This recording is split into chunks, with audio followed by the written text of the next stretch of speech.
Georg Grodzki, Head of Credit Research at Legal and General Investment Management, is here with me. Georg, good morning. Thanks for joining us. Still not a clear theme yet, you say, M&A for 2010. Why not? Nestle shareholders might disagree. It's been a busy couple of days for them, hasn't it?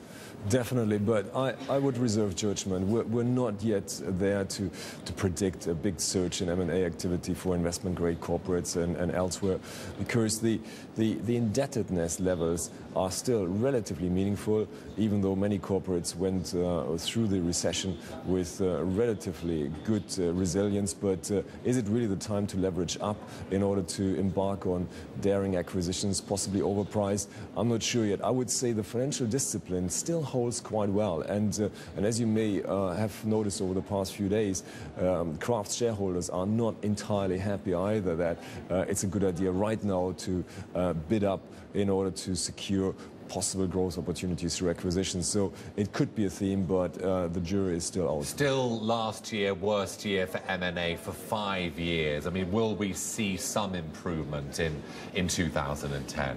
Definitely, there should be some improvement.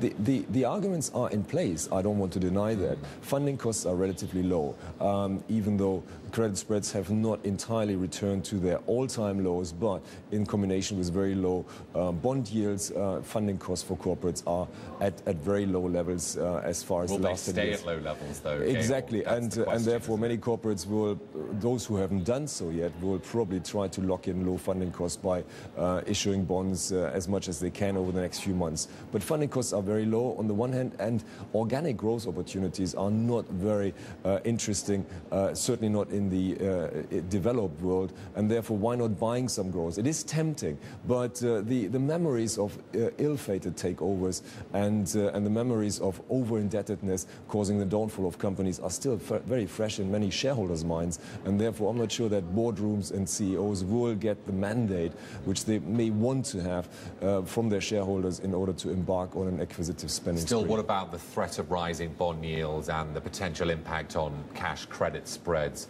What's the knock-on effect? What's the risk there? That is a risk for bond markets. I think many observers would agree that a rise in bond yields, a steepening of the government bond yield curve would pose a threat to credit spreads.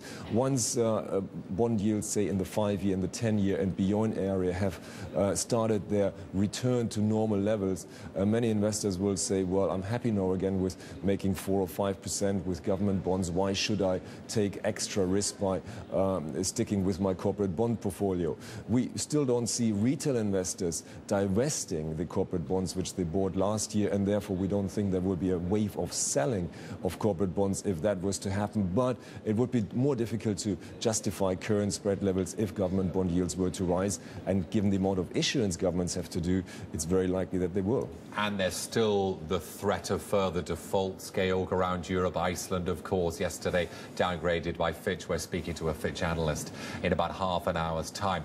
Who's most under threat in 2010 of a downgrade? In terms of sovereigns, well, we have a list of countries which is probably getting longer as we speak. Obviously, one of the prime candidates is the Hellenic Republic, and it had already a number of downgrades over the past few weeks. The next one to mention is probably, and that may be unfair from their perspective, is probably Spain, even though their problems are light years away from those of Greece. But you've seen yesterday's unemployment numbers.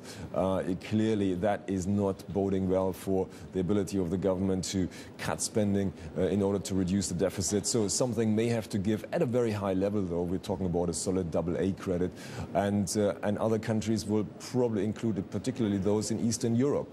Now, as far as the core sovereigns are concerned, of course, we know which country at the moment is most frequently mentioned in that context, and I don't want to rule out that, in fact, the UK may suffer some adverse rating action over the course of this year. It could well be just a negative outlook, but the agencies will be hard-pressed not to differentiate somehow. But the other countries, such as Germany and France, shouldn't feel too safe either. Does that affect the ECB's thinking? You know, what it does with monetary policy? If there's all this concern about sovereign defaults, might it have to keep looser policy for longer? I think in the back of their mind, they will be aware of the risks posed to government bond markets from a rising degree of concern about sovereign solidity and sovereign indebtedness. And therefore, if anything, it will probably further slow their pace of monetary policy normalization. We know that at the end of this year, this very critical question will come up whether they will revert to normal as far as the rating criteria for repo transactions are concerned, and will they go back to single A only, in which case Greece drops out. So certainly sovereign debt issues are on their agenda for this year. Georg, thanks very much for joining.